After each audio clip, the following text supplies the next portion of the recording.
My new book, Awake, Observe, Shape, Transform, is now available on Amazon, along with the 90-day transformation journal. You'll find a link to these things in the episode description. Also, if you'd like to support this work, there are $10, $15, and $20 Patreon tiers with no locked content, just a way to say I value this.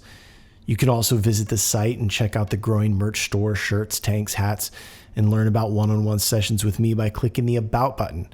And don't forget, the YouTube page has the podcast and binaural beats for meditation, rest, and sleep. Thank you for being here. Let's get started.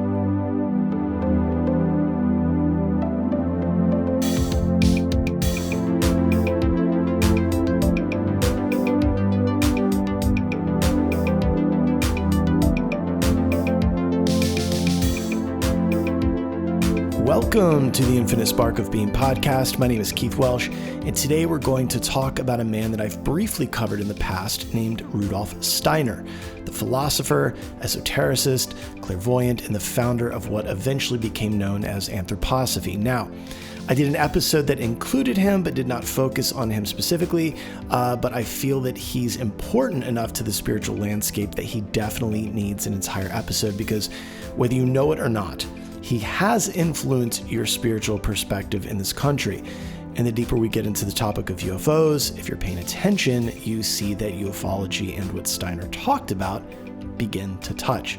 So we're going to talk about who Steiner was, how he came to prominence, and what the world looked like when he was alive. Then we'll move into his actual teachings, the stuff about karma, clairvoyance, the design of the soul.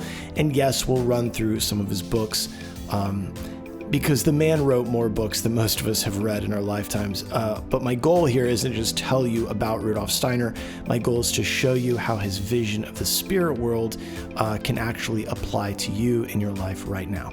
All right, so let's get into it. The hidden architecture of the soul, Rudolf Steiner, clairvoyance, and the spirit world.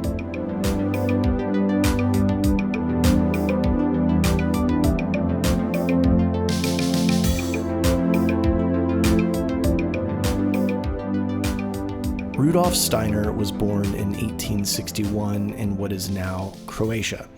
But at the time, it was part of the Austro-Hungarian Empire, which, side note, can you imagine being born in a part of the world where the map changes every few years? That alone is a metaphor for the instability of the human experience. You're born in Croatia, then suddenly it's the Austro-Hungarian Empire, and then it's this, and it's that. And you think your identity is tied to the place you're born, but then boom, the country changes and you realize identity isn't as solid as you thought. I mean, so much of us as Americans is tied up with that. So can you imagine what your identity would be like if, regardless of how you feel about America, I realize some people don't like it, but that's part of your identity too, right? That you're this person that doesn't like your country. So it's interesting how, like, whether you love the country or hate the country, that's your identity. Anyway, so Steiner grew up in a pretty ordinary family. His father worked for the railway, which was kind of the internet of the time. It connected the world.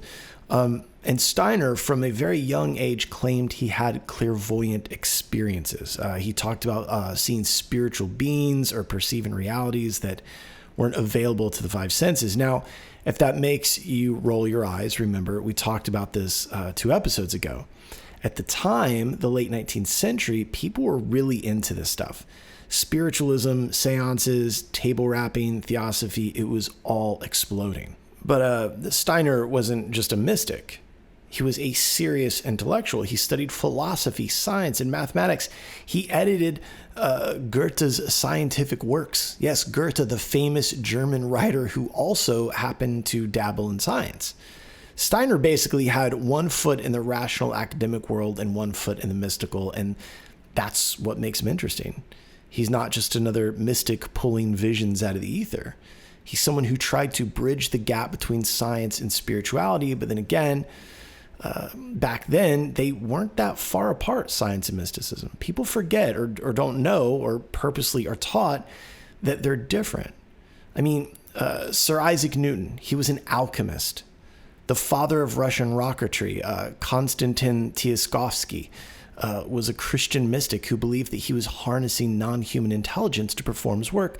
The father of modern rocketry in the U.S., who was also the founder of JPL, Jet Propulsion Laboratories, and the father of NASA, Jack Parsons, was also a mystic who followed Aleister Crowley and performed magical rituals with none other than the founder of Scientology, L. Ron Hubbard. And for more on Jack Parsons, check out episode 190. Point being that I believe that someone or something is invested in separating science and mysticism, or even separating us humans from the mystical. And I don't believe that that's a good thing. Remember, everything in this multiverse feeds on something. When we as humans are separated from the truth of our identity as divine in origin, what do we see? We see hopelessness, sadness, depression. Something feeds off of that. It needs us in that low vibratory state to survive. What or who is it? I don't know, pharmaceutical companies, political power structures, media corporations, NGOs focused on perpetual crisis, anyone that needs you in a dejected state in order to pay their bills. These covens and these egregores that they've created feed off of relevancy. It is their sustenance. They have been captured by something that they cannot see, and it drives them to seek out your suffering. Your pain pays their bills. Remember who you are and starve them out. And that's my first digression of the episode, if you're keeping track. I have an entire episode on egregores. If you'd like to learn more about that, that's episode 192. So how did Steiner go from being this kid who saw spiritual beings to becoming a figure whose name is still around 100 years later? Well, after his university years, he spent a lot of time in literary and philosophical circles, but his real break came when he got involved with the Theosophical Society of the early 1900s. The Theosophical Society was this international movement founded by Helena Blavatsky and others, and it was dedicated to the study of spiritual wisdom, Eastern traditions, and occult knowledge. If you'd like to learn more about Helena Petrovna Blavatsky, check out episode 199. By the way, this isn't an intentionally high referential episode, but the reality is that all of these topics tend to swirl around each other. And I've been so invested in all of these things for so long, I feel like it's taken this much time to finally plug them all into each other. So Steiner quickly became a leader in the German branch of Theosophy, but here's the thing. He was way too independent. He didn't just parrot Blavatsky or the Eastern teachers. He wanted to develop a Western Christian-inspired esotericism. So when the Theosophical Society in Europe started to promote this idea that a young boy in India was the New World's teacher, Steiner broke off. He couldn't do it. That was 1912, and he went on to found the Anthroposophical Society. I'm sorry, but it became his own platform for exploring spirituality in the way it emphasized individual inner development. And by the way, that aforementioned Indian boy, that was Jiddu Krishnamurti. If you follow anything on social media remotely spiritual, you have seen him. He's a little Indian man, usually a black and white photo. He's got white hair. It's combed very strangely. But if you're unfamiliar, he was a brilliant Indian philosopher. He didn't really have a system or a practice or anything that he espoused to. But he was discovered by the Theosophical Society in India, and they believed that he was just the next great teacher. But then Krishnamurti declared that, quote, the truth is a pathless land, which is a completely Krishnamurti thing to say. He rejected Theosophy and then dissolved the order in India. So that's how that went. Personally, I like him mostly. However, I do find him to be about as helpful as Eckhart Tolle, which is not very helpful. They say some quippy, cool things, but as far as a broader teaching, I don't find them to be particularly helpful to most people. And don't get me wrong, they should be in the playlist, but people need a path. They need practices. They need direction. They need to know where to start walking. You know, this thing where you just sit a bunch of people down and give them these broad directional answers about they're not their thoughts, that's not really beneficial to most people. especially those that are really in suffering, that they're in need. That's just me, though. That doesn't have to be you. Anyway, back to Steiner. Steiner didn't just sit around writing about angels, right? He applied his ideas, unlike some of the people we just talked about. He created Waldorf schools, which is an entire educational movement, not Montessori schools. It's different, actually a little crazier. Not crazy, but just a little more, crunchy, chewy, crunchy granola. But those are still around today. He developed biodynamic farming, which is also something that people still do. He even inspired these new approaches to medicine, to the arts. So he wasn't just about ideas. He was about practices that could reshape life. That's the thing. You can't just have a bunch of cool stuff that you say to people. You have to give them a practice. That's my gripe with religions that lack that. That's my gripe with therapists that don't give people things to do daily that will reshape their thinking, reshape their behavior. If you're not doing that, if you're not giving them people something, then you just end up, I don't know. It's just nothing to me. Now, let's zoom out for a second and look at the world that Steiner lived in, because the context really matters here. The late 19th and early 20th centuries were chaos. Industrialization had completely reshaped society. People were moving from farms into cities. Machines replaced manual labor. Science was dominating everything. Darwin's theory of evolution had completely shaken up religion. Marx's ideas about class struggle were reshaping politics. And there was this general sense that old ways of life were dying and something new, something unstable and confusing was taking their place. I would also like to point out something that I just find interesting. This is about the time that the famous meeting on Jekyll Island took place. November 1910, the creation of the Federal Reserve. Now, think about what I said earlier. When humans are separated from their divinity, right? Working in the land is very spiritual. Being in nature, very spiritual. Working with your hands is a very spiritual thing. The human birth is the most valuable incarnation in this gymnasium of the soul, right?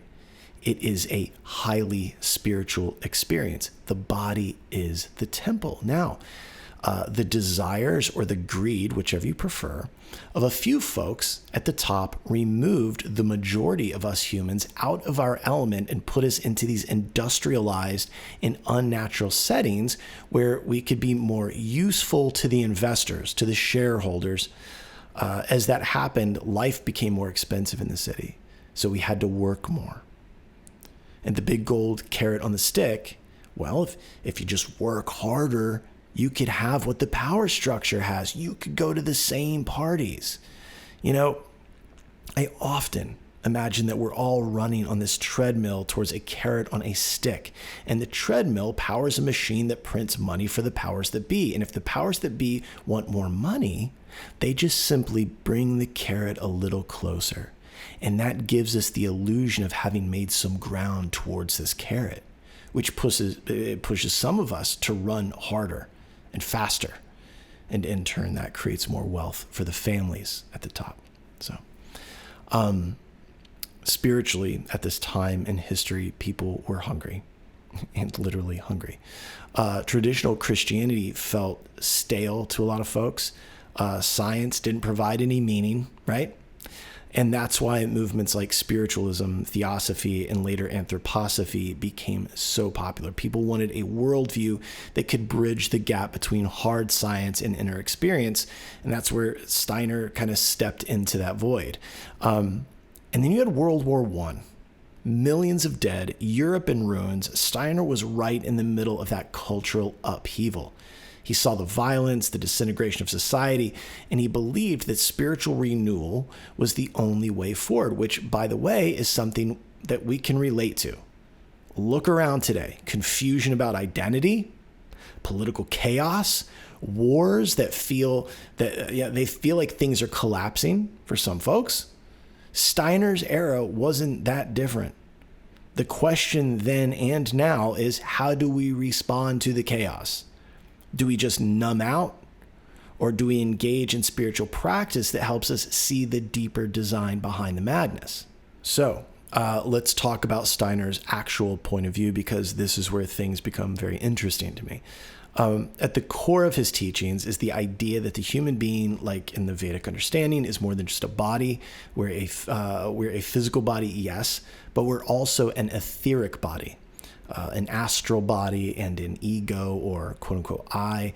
The etheric body is your life force, the thing that animates you. The astral body is the seat of your feelings and desires, and the ego, or the quote unquote I, is your unique individuality, the spark of divine consciousness that evolves through lifetimes. Now, karma and reincarnation are central.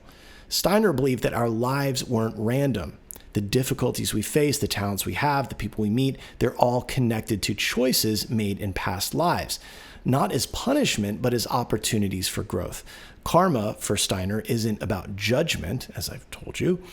It's about the soul shaping its destiny through experience. Clairvoyance for him wasn't a circus trick. It wasn't about, I see dead people. It was about training perception to access spiritual realities, like developing spiritual organs of perception. Just as you train your body at the gym, you train your soul through meditation, moral development, and conscious awareness. So Steiner didn't think spirituality was just about escaping the world. He thought it was about transforming it. He wanted education that nourished the soul, farming that respected Earth's rhythms, medicine that treated the human being as a body, soul, and spirit. In other words, spirituality wasn't just a personal thing. It wasn't just the thing that makes sense to you. It had to be practical. It wasn't just, more of like, it wasn't just a philosophical thing for him. He wanted it to be practical and useful. So now let's look at some of Steiner's key works, and I'm only scratching the surface because the man wrote and lectured so much, it'll make your head spin.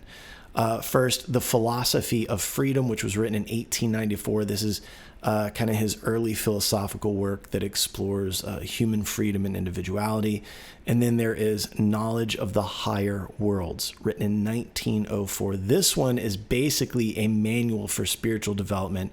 It's the basis for his spirituality. Then there's Theosophy, also written in 1904. And this was an introduction to his spiritual worldview, body, soul, spirit. Then another book called Occult Science and Outline, which was written in 1910. And this is a systematic presentation of his esoteric teachings, including cosmic evolution, which is very interesting. And then Cosmic Memory, again, written in 1904. This is what I told you. This dude just wrote and wrote and wrote. But this was descriptions of the evolution of humanity and the earth from a clairvoyant perspective. All of this stuff is very good, very fun to read. An Outline of Esoteric Science, which is another deep dive into spiritual cosmology, lectures on karma and reincarnation. He gave countless lectures that were later published, covering everything from Christianity to education to agriculture. The guy was unstoppable. So if you want to get into Steiner, I would start with Knowledge of the Higher Worlds. It's accessible and practical. If you read that, you'll kind of get the basis of what he was about. Now, let's bring this back down to earth, because, again, none of this matters if it's just about memorizing facts about a guy that lived 100 years ago. So what's the takeaway? First, Steiner's view of karma, it can change how you see your life. Instead of looking at your challenges as these random misfortunes, you can begin to see them as opportunities, right? That doesn't mean victim blaming. It means asking, what can I learn here? What part of my soul is trying to grow? And honestly, what other options do you have? Think about it. You don't have any other options, so you might as well take this perspective. Second was his approach to clairvoyance. It reminds us that perception can be trained, right? Remember, perception is a cognitive faculty. It's a habit. And you can always form new habits. You don't have to be stuck seeing life only through the lens of materialism. You can develop the capacity to sense deeper meaning. Whether you call it intuition, insight, or spiritual vision, whatever, you can train that. And the third, his emphasis on transforming the world reminds us that spirituality isn't about checking out, right? It's about engaging. How do you bring awareness into your work, your relationships, your choices?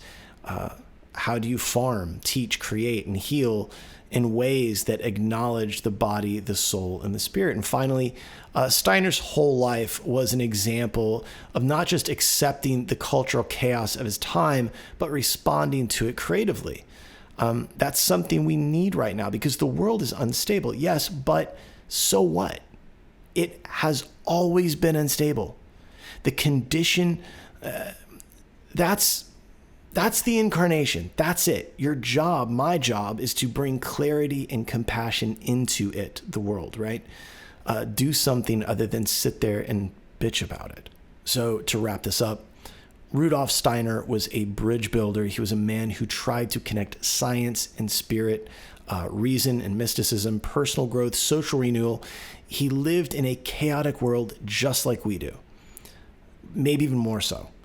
He taught that karma is the soul's way of shaping itself, that clairvoyance is a trainable perception, and that spirituality is practical.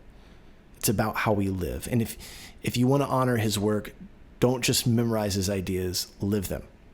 See your struggles as soul shaping. It's your curriculum. Train your perception to notice deeper layers of life and bring spirit into the everyday, whether you're cooking, working, or just trying to get through your day without losing it. I love you. Stay awake. Thank you. If the infinite spark of being has brought you any value, consider supporting the work.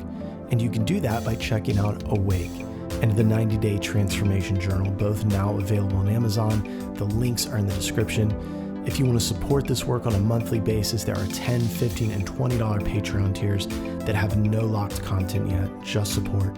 You can also swing by the website, check out the merch store, learn more about working with me one-on-one, and as always, the YouTube page has full episodes as well as binaural beats to help you with your practice. So I'll see you next week. Thank you.